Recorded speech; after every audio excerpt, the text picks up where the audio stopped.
In this video I'm going to discuss periodic functions and how we can use them to model all sorts of different things in the areas of physics.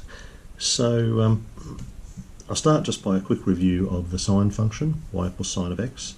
So using radians, which is our standard angle measurement, the sine function begins at the origin, and we have a crest and we have a trough, and that all takes place once we go through a cycle of 2 pi radians.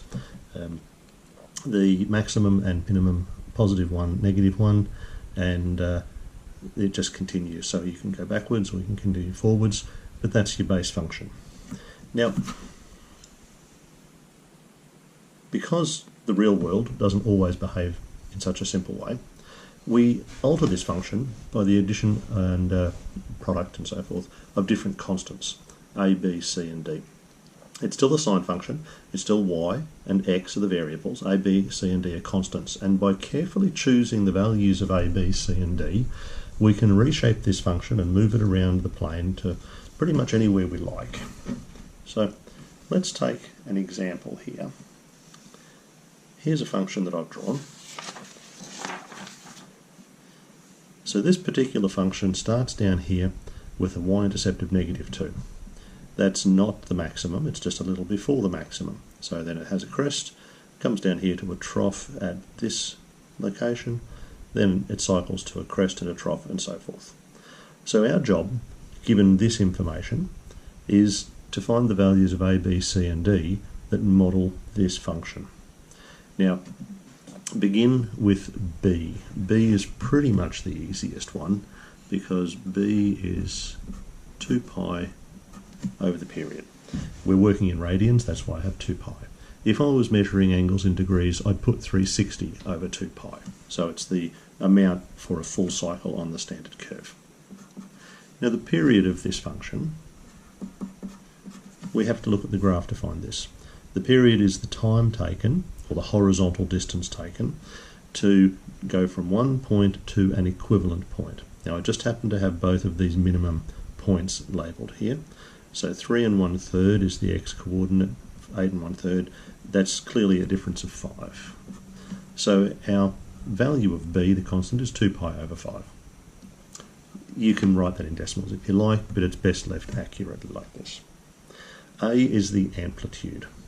Now the amplitude of the function is the height of a crest or the depth of a trough compared to the equilibrium position. So I'll just put a line through here. The amplitude would represent this height here.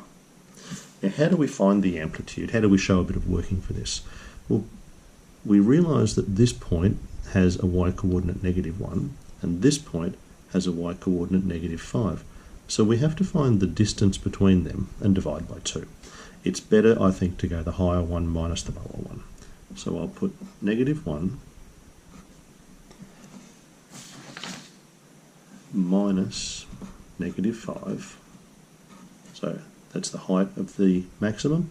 Subtract the y value of the minimum, so I'm finding the distance, and that's double or twice the amplitude.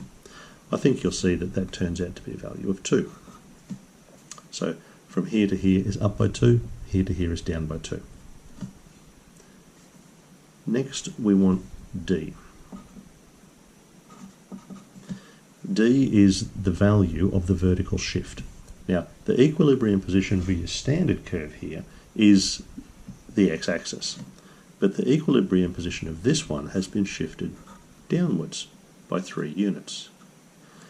Now how do we find that? Well, it's the average of those same 2 y-coordinates, because the equilibrium must be halfway between the peak and the trough.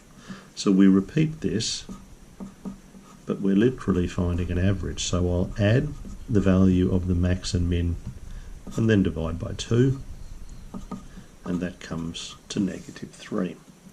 So I've quickly found 3 of my constants a, b and d. You can remember how it doesn't really matter which order you do them in because they're all separate individual calculations. But it's important that you do those 3 first and you do c last. The value of C is much easier to find if you find L of these first. Now, what is the value of C? The value of C is the phase angle. And in short, the short answer to what is a phase angle, it controls the starting point of your graph. Notice that the standard sine curve begins at the origin. Well, this one didn't begin at the origin. This one's been pushed across a little bit to some point somewhere between the origin and between the maximum. Now, we find this one by writing out the function with what information we have and then substituting these coordinates.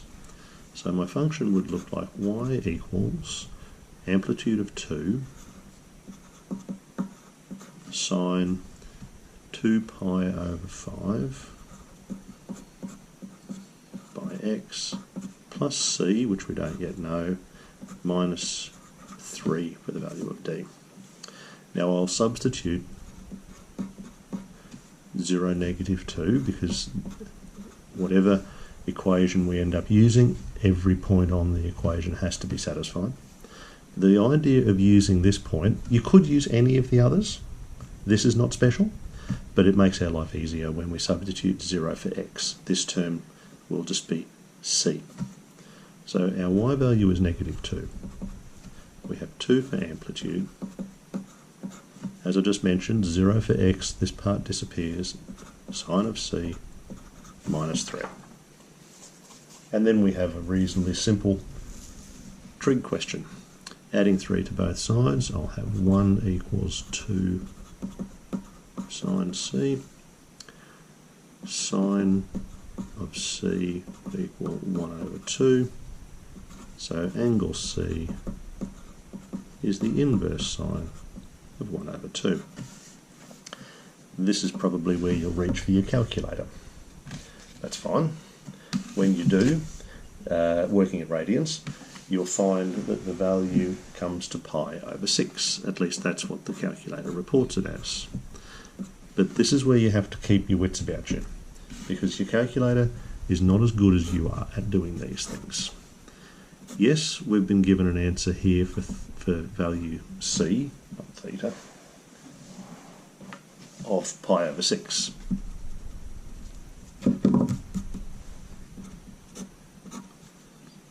And yes, we know that that would have been 1 there and 2 there, because sine is opposite over adjacent. And it was sine. But don't forget the symmetry of the trigonometry. Inverse sine, or inverse cos, or inverse tan, always will have more than one possible answer. So if we remember, sine is positive in this quadrant as well. There'll be a point over here which is symmetrical, and the angle here, that little one was pi over 6. If we take away pi over 6 from pi, we're left with 5 pi over 6. Both of these could be the phase angle. We're not quite sure which one yet, so we'll have to go back and look at our original graph. But be aware that inverse of sine or cosine, there are 2 answers, and if we just accept the one the calculator gives, we have a 50-50 chance of getting it right. We need to think about both and then make a decision based on what we've been given up here. So I notice that the starting point of this graph is just a little bit before the maximum. Go back to your standard sine graph. There's the maximum. There's a place which is just a little bit before the maximum. There's another place with the value. That bit is in the first quadrant. That one is in the second quadrant. Well, clearly this one matches the graph we're dealing with. The first quadrant solution matches what we've got. So I reject this one, and I accept this one as the correct value of C. Now, you might say that was a lot of mucking around for nothing, because that's what the calculator told me. And if you have that attitude, well, you're going to only be right half the time. Sometimes it will turn out to be this one. So our function then looks like this.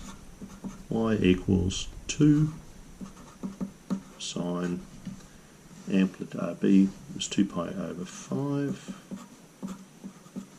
times x plus pi over 6 minus 3. And as always, we can use our technology to verify this. Just make sure you can see everything. So I'll just go to the graphing screen. Now, the function was 2 sine 2 pi over 5 plus pi over 6 minus 3. Just check I've typed that properly. Now, what sort of view window do I want? Well, my original graph went from about 0 to 10 on the x-axis, and it looks like it would be adequate to go from about -6 to +1 on the y-axis, so the view window looks good. Here is my graph. Let's just do a side-by-side comparison. Now, pretty much looks the same as what we had to start with. We could trace a few points here. Let's try a value x equals 0. We find that y equals -2 like we thought. Let's try a value x equal 3 and a third. Yes, it looks like that matches the point that we had here for the minimum. And then we're pretty much right. We could keep checking the others, but I think it'll be all right. If we've got 2 of them and the shape looks the same, then we have found the equation for our model. This model came from the data on this graph. And that's how lots of mathematical models are formed. Observations of something that changes periodically with time, measurements are taken, and then a mathematical model is developed so we can predict things into the future.